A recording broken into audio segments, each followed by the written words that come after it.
Hey, everybody, I've got two things that I want to talk about before I get to the big news. And let's all be honest, you probably already know what the big news is. I'm assuming that because I had like 1,000 people send me the big news. And I promise we'll get to that in just a second. But I feel like I need to make sure that before I give you my arguments as to what I think about the big news, I want to give a little context. So the first thing is that I'm an Apple user, and I've been an Apple user for a very, very long time. I haven't only used Apple devices because when the Samsung Galaxy Note 2 came out, I ended up switching over to Android, and I really, really enjoyed the experience. And ultimately, I went back to Apple because because they over control things.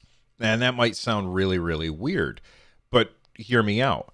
I didn't like that when Google posted a new version of Android, I couldn't install it on my device until it was approved by Samsung and then approved by my ISP, or I guess my mobile carrier. And that kind of drove me crazy. And of course, there's going to be people who say, well, Bill, that's why Android's so great, because then you can just install whatever you want on your device. And I tried that.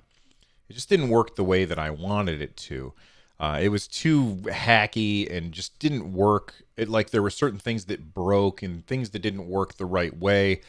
And ultimately, I liked that Apple had such a death grip on, well, they're obviously their only manufacturer, but they had a death grip on the carriers. And they said, when we post a new update, you're going to let our customers install it. And I felt like that gave me more control over my device than Samsung and at the time AT&T was allowing me to have on my device.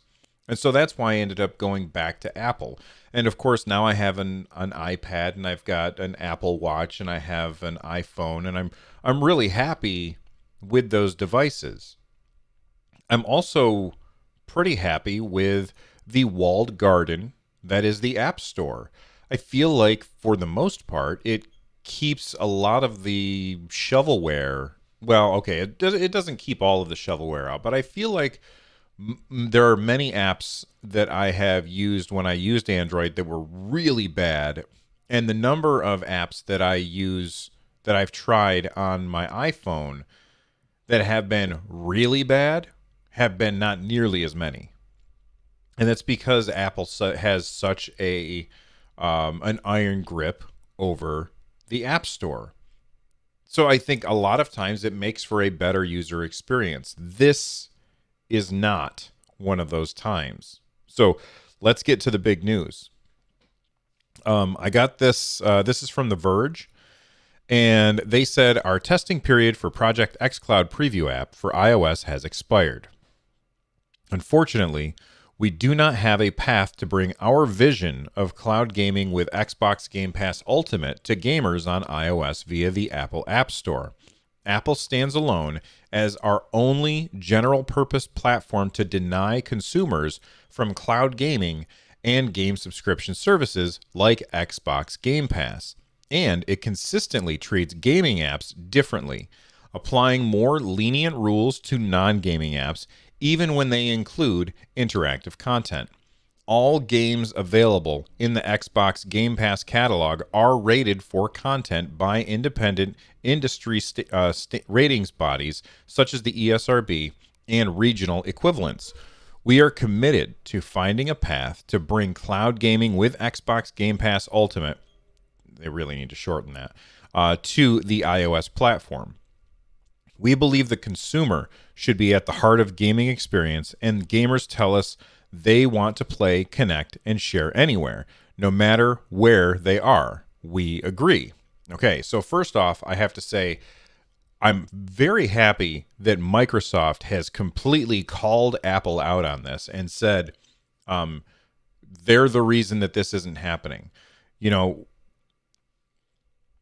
on this show, I have never said that Apple was not the reason that we don't have Stadia on iOS.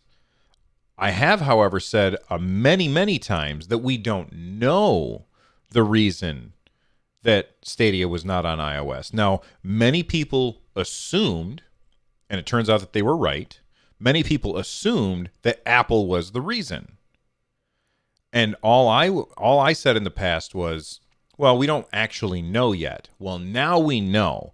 Now we know where we can direct our ire. It is, in fact, Apple keeping things like xCloud and Stadia off of their platform. And I think that that is a bad thing. So why is it that Apple is keeping xCloud and Stadia and probably many others off of their platform? Let's see what they have to say. All right. So Business Insider reached out to Apple, and this is what Apple said.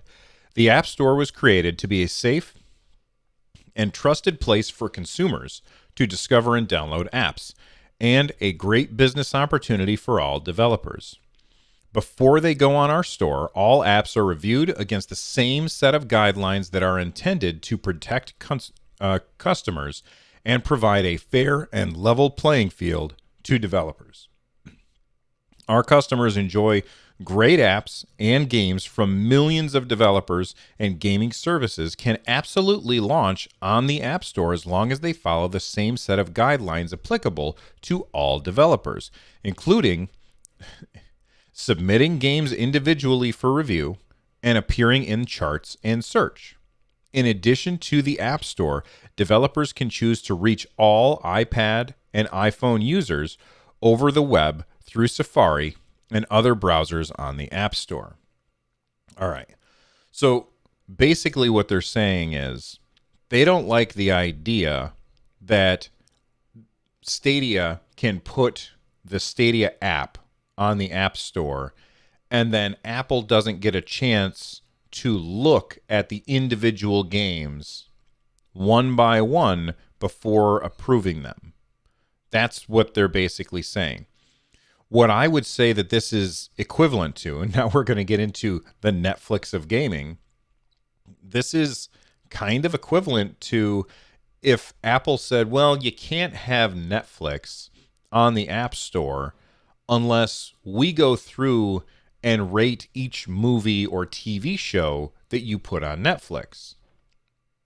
So I'm with Microsoft on this. You know, Microsoft, we'll go back to what they said. Microsoft said that they are treating game apps differently and applying more lenient rules to non-gaming apps. And that is exactly what Apple is doing. And I think Apple is 100% in the wrong here. So, look, now that Test Flight is no longer able to use xCloud, and Stadia, I had heard that it was in test flight, but now we know that it's not anymore. And Microsoft has called Apple out. Now we know the reason. Apple is the reason that we don't get to have Stadia on our phones if we are iPhone users. So is this enough for me to leave Apple and get an Android device? I don't know. Probably not. What really needs to happen for me to leave iOS and get an Android device would be for Google to put out the Pixel 5 and have it reviewed very, very well by the tech reviewers that I pay attention to. You know, people like MKBHD. He every single time that Google unveils a new Google Pixel, I look at it and I say, oh man, that sounds really good. And then the reviewers get their hands on it and they're like, it's really good, except for these 12 things that I don't like about it. And until I get like a really good review on a Pixel phone, I'm not switching. And I know that everybody's going to say, well, Bill, what about OnePlus? What about Samsung? What about all of these? I like that Google is making the software and making the hardware. That's one of the things that I like about Apple is that they make the software and the hardware. I think that that gives you a better experience. I also don't like how Samsung's always trying to get their own stuff in the way, like Bixby and things like that. So if it's perfectly fine if you are a fan of any of those other phones. But for me, there's only two choices. It's either Pixel or it's an iPhone. And until Google gets the, like, just nails the Pixel, I'm going to keep going with iPhone. However, every single year, I watch the keynotes and I'm like, man, Google Assistant is a million times better than Siri. Why isn't Siri better? So here's what I think needs to happen. I think that Google and Microsoft and Nvidia and anybody else who has one of these gaming services that is not allowed on iOS, I think that they need to, Voltron together. The enemy of my enemy is my friend, and sue Apple to get on the App Store. Of course, you could say that it's not like, look, it's a free market and Apple can do what they want with their store, and they absolutely can. That's true. And somebody might say, well, but it's anti-competitive what they're doing. And you might be right, except that the customers can just leave and go to Android if they want.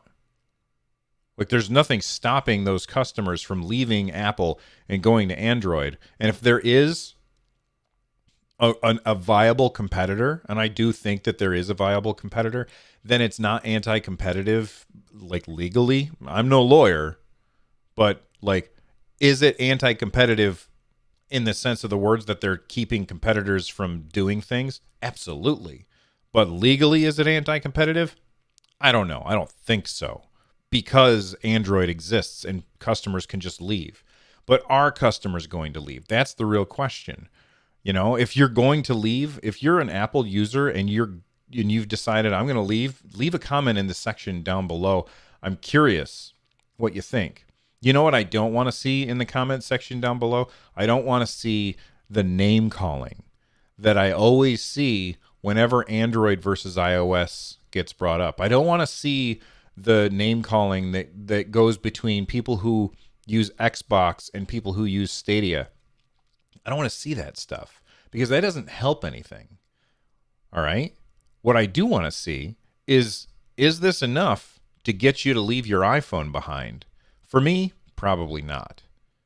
But you never know. When Google unveils the next I almost called it Nexus, the next Pixel phone, maybe I'll switch. Anyway, thanks for watching. You guys know what to do. I'll see you next time. Bye-bye.